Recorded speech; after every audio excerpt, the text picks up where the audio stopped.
নমস্কার, কেমন আছেন সবাই? মেঘনন্দা ডায়েরির আরেকটি ব্লকে আপনাদের সবাইকে স্বাগত। আপনারা তো চিলি পনির খেয়েছেন, চিলি চিকেন খেয়েছেন, চিলি ভেন্ডি খেয়েছেন কি কোনোদিনও?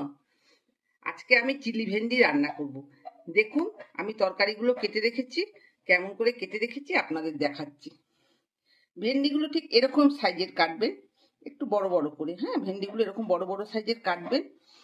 তারপরে আমি এখানে পেঁয়াজ এরকম করে বড় বড় করে খুলে দিয়েছি। হ্যাঁ, সব পেঁয়াজগুলো খুলে দেবেন, এরকম বড় বড় করে কেটে খুলে দেবেন। আর ক্যাপসিকামও এরকম বড় বড় করে কাটবেন। আর কি কি দিতে হবে দেখুন, পেঁয়াজ কুচি, লঙ্কা কুচি, আদা কুচি, রসুন কুচি। দেখুন, কড়াতে তেল দিয়েছি, তেল গরমও হয়ে গেছে। এবার ভেন্ডিগুলো ছেড়ে একটু ভেজে নেব। এগুলো ভাজার সময় না একটু লবণ দেবেন, হলুদ দেবেন না। হলুদ দিলে সবুজ ভাবটা কেটে যাবে। অল্প লবণ দিয়ে ভাজি, একটু লবণ দিয়ে ভাজি। দেখুন, লাল লাল করে ভাজা হয়ে আসছে। এবার ভেন্ডিটা আমি উঠিয়ে নেব। আর ভেন্ডিটা যখন ভাজবেন না, গ্যাসের আঁচটা একদম হাই করে রাখবেন, নাহলে। এবার কড়াতে আরেকটু তেল দিয়ে, তেলটা গরম হলে পেঁয়াজ আর ক্যাপসিকামগুলো দিয়ে দেবে।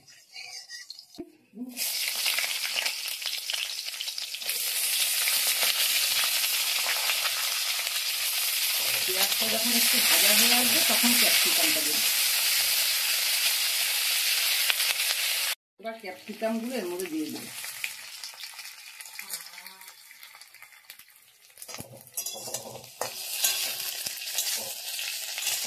দেখুন, এগুলো ভাজা হয়ে গেছে, এখন এগুলো নামিয়ে নেব।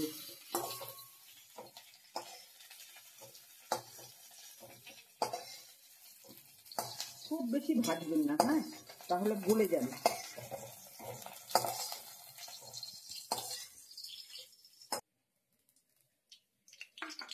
দেখুন, তেলটা গরম হয়ে গেছে।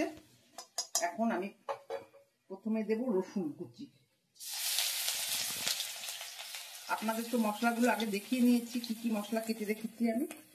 এই রসুন কুচিটা একটু ভাজা ভাজা হলে এবার দিয়ে দেবো পেঁয়াজ কুচি। পেঁয়াজ কুচি, লঙ্কা কুচি, আদা কুচি দিয়ে একটু নাড়াচাড়া করি। একটু ভাজা ভাজা হয়ে এসছে। এবার দেবো জিরের গুঁড়ো, অল্প জিরের গুঁড়ো, একটু স্বাদ মতো লবণ দেব।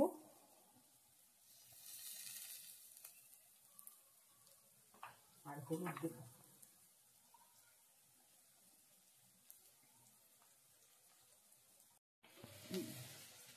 দিয়ে একটু জল দেব, সামান্য জল দেব। জল দিয়ে একটু নাড়াচাড়া করি। দেখুন, মশলাটা ভাজা হতে হতে আমি একটা বাটির মধ্যে chilli sauce, tomato sauce, soya sauce আর একটু কর্নফ্লাওয়ার গুলে নিলাম। এটা একটু ভাজা ভাজা হয়ে গেলে এটা ছেড়ে দেব। আমি যে গুলে রেখেছিলাম। বেশি জল দেবেন না, এটা মাখা মাখা হবে। এর মধ্যে সামান্য চিনি দিয়ে দেবেন, তাহলে এটা স্বাদ আরো বেড়ে উঠবে। এবার ভেন্ডিগুলো, পেঁয়াজগুলো কাটা, পেঁয়াজ ভাজাগুলো, ক্যাপসিকাম ভাজাগুলো সব দিয়ে দেবে। এবার নাড়াচাড়া করি।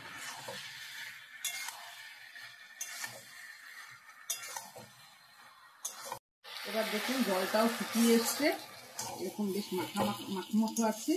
আর এই যে ভেন্ডিগুলো দেখুন গোটা গোটা আছে। চিলি ভেন্ডি হয়ে গেছে।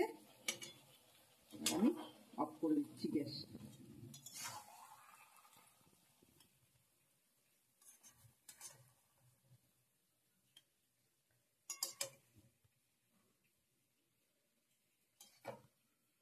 একটু খেয়ে দেখি কেমন হয়েছে।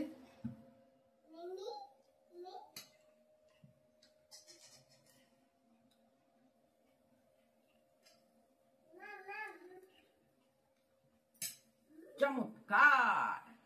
রেসিপিটা ভালো লাগলে লাইক করবেন, শেয়ার করবেন, কমেন্ট করবেন, আর প্লিজ আমার চ্যানেলটাকে সাবস্ক্রাইব করে দেবেন।